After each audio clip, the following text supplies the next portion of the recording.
This is PIX on Politics Daily with Dan Mannarino. Hey everybody, welcome to PIX on Politics Daily. I'm Dan Mannarino. It is Thursday, June 26th, and we have a big PIX on Politics coming up, okay? We have Mayor Eric Adams fresh off of his relaunch now on his independent line coming on. We have the presumptive Democratic nominee, Zoran Mani, coming on. It's going to be a very, very jam-packed show to talk to him about key issues as we head towards November. Somebody else heading towards November right now and just won the Democratic nomination, presumptive, because we're still waiting for the ranked choice voting, would be Mark Levine, who was the candidate for Comptroller, and he is joining me now. He is currently the Manhattan Borough President, now going to move on to the Comptroller's office. Good to see you, and fresh off of this, I know we're still waiting for the ranked choice to play out, but this is, I guess, presumptive nominee, we can call you, right? Well, I don't ever count my chickens before they're hatched, Dan, but we're feeling very good.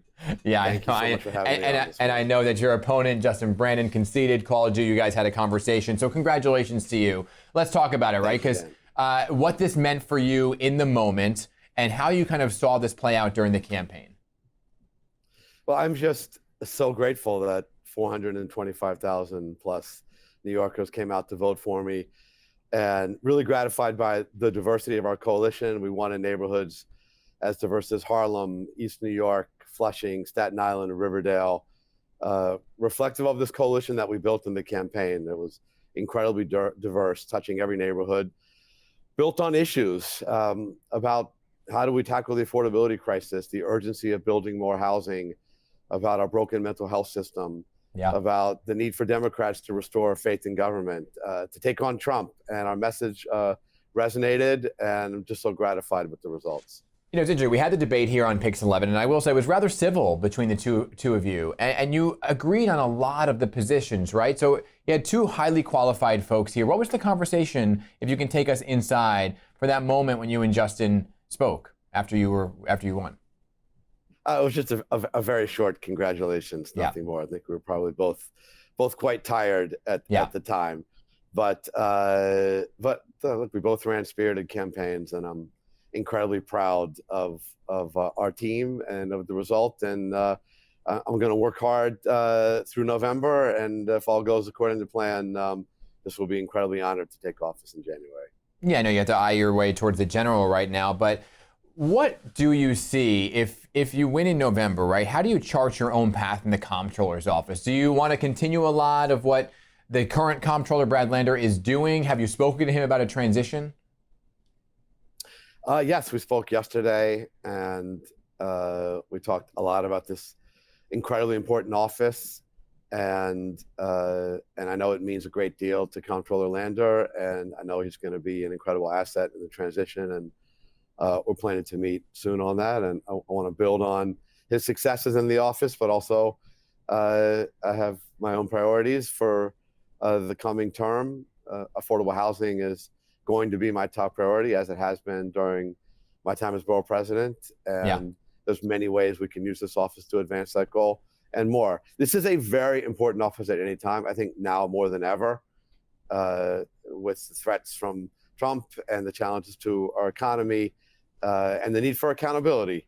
I'm going to be a totally independent comptroller, and we'll use the powers of the office to fight for New Yorkers. And that is something you said along the campaign as well, right? And affordability, if anybody's been listening, is what people are shouting from the rooftops: affordability and making New York City more affordable, which is why I think we saw play out what we saw play out on election night in terms of the mayoral race. Zoran Mani winning again, we have to go through the ranked choice voting, but Andrew Cuomo conceded to him, which is what no one expected on Tuesday night. Mr. Levine, what did you make of that moment? Well, Assemblymember Mamdani ran an outstanding campaign, and he focused intensely on people's anxieties with the affordability in the city. We have some differences in strategies that we would pursue to achieve that. But I can only congratulate him on a big victory and on having focused on the needs of regular New Yorkers. And look, I'm running for this job of comptroller, who in part needs to hold the next mayor accountable, and that means supporting a mayor when you agree with them, and it means pushing back when you don't. And that's the kind of comptroller I'll be. So Zoran Mani, presumably the Democratic nominee. Do you support him? Well, as I said during the campaign, and I think during your debate when you asked, I am a Democrat who supports Democrats in general elections. And I'm really proud to be one of 3 Democrats now nominated on a citywide ticket. As I said, there's differences that came up in the campaign and common agendas. And as comptroller, I'm going to push the agenda I ran on for sure. That's the job I was elected to do. Yeah, I mean, it's just interesting because heading into a general election now, we're going to have the Democratic nominee, which is Zoran Mani, who you say you're supporting. And then you have Eric Adams, the current mayor, who is running on the independent line, but calling himself a Democrat still. And then you have, of course, Curtis Sliwa and Jim Walden, right? So just to be very clear here on this issue, you're not supporting Eric Adams for re-election. Well, I am a Democrat on the Democratic ticket who supports Democrats in general elections. So that's Zoran Mani. In this case, yes. Okay, gotcha. So as the potential watchdog over that, right? When you look at this, and there's some money plans, and you have these freezing the rent, free buses, free childcare. Is it feasible? Well, first, the goals of addressing the affordability crisis are critical, and I'm committed to addressing them as well. We've got to build more housing and more affordable housing. We have got to make childcare cheaper. We are headed into a difficult fiscal environment because of threats from Trump, who is literally stealing money out of New York City's bank accounts and threatening to cut federal support for housing and food assistance and healthcare. And so this is going to be a challenging environment. And part of my role as comptroller will be to call out those challenges and also to point the way to scoring real wins for New Yorkers, even in the midst of that challenging environment. So I'm going to be fighting very, very, very hard for a budget and economy which delivers for people, despite the challenges that we're facing at this moment.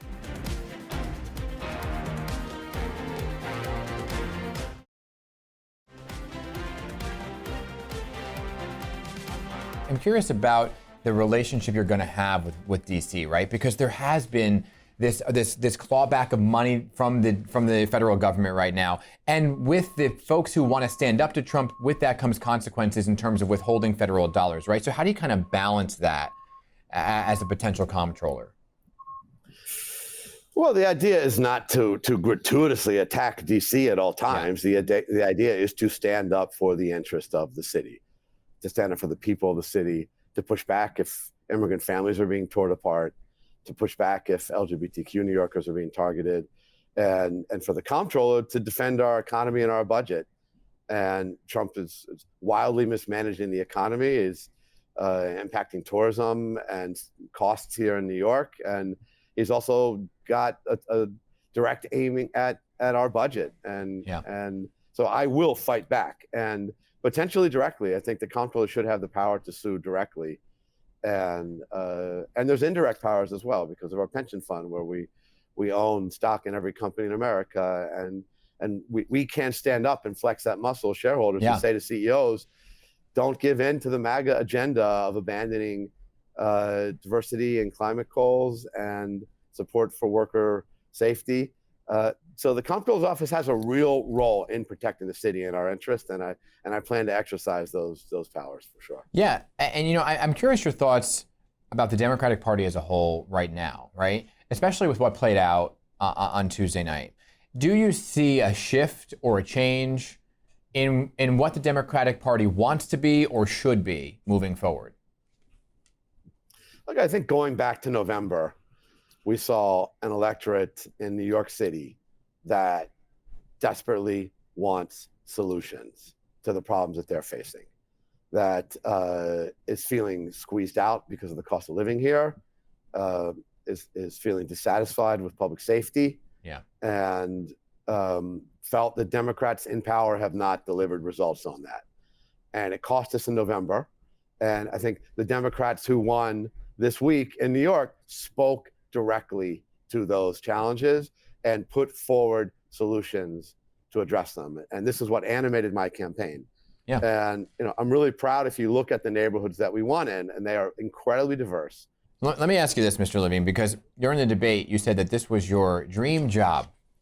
And what, for me, math and numbers and money is not my strong suit, okay? So you as a child said, I want to be comptroller for the city of New York? No, no.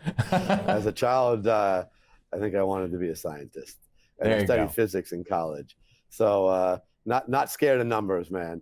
But let me tell you, it's a pretty cool gig. And I'm going to invite you into the office, Dan, and you're going to see just how much fun we're having and how real our impact is. And I might convince you to leave journalism to come work in municipal finance. Just you wait.